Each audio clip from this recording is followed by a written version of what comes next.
This Fed horse race has swung a bunch of different ways since the process began last September.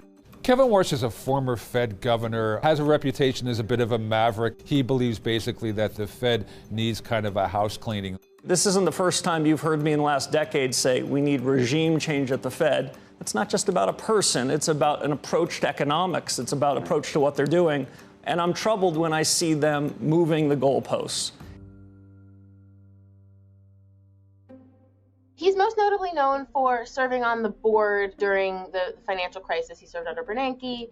Since then, he's had more private sector advisory type roles. Not just Trump, but other administration officials, they want to see somebody go in there and just kick over some chairs and really kind of shake the Fed at its core, and Warsh would be that guy. Warsh has expressed in the past some skepticism over the Fed's use of its balance sheet. They expanded it to like over $4 trillion. Warsh was not necessarily on board with that. I don't think we need policy continuity that brought about the greatest mistake in macroeconomic policy in 45 years, that divided the country, that caused a surge in inflation. This version of the Fed has done that on steroids, taking that balance sheet now all the way up close to $9 trillion at one point. He is more of a small balance sheet guy, and that's not something that Trump would like. He has a somewhat hawkish lean, and that is something that, all else equal, puts upward pressure on rates.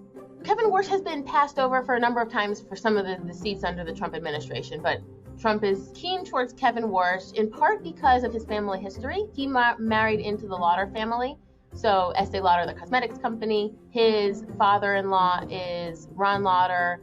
He is a big Trump ally. Ron Lauder supposedly came up with the idea about the U.S. taking over Greenland and threw it to Trump. This is one reason for Trump perhaps being more favorable to Kevin Warsh.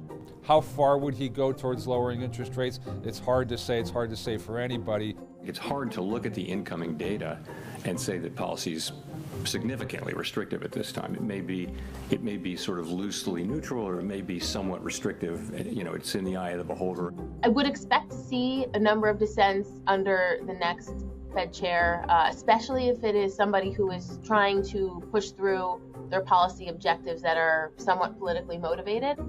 Consensus building is one of the main jobs of a Fed chair. Janet Yellen was skilled at it. Ben Bernanke was very skilled at it. Jerome Powell has had to fight a little bit harder. This particular FOMC this year has a very eclectic kind of mix of hawks and doves. It's going to be a very difficult job.